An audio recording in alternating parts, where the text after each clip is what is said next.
What's going on, YouTube? So this video I'm going to show you where your camshaft position sensors are. So you have one here,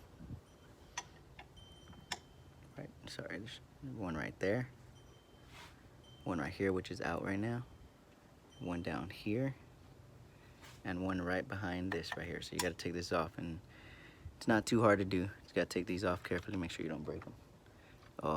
So I'm currently replacing mine due to kind of having like a jumping, kind of jerking feeling when it shifts gears, about 25-30 miles an hour or so.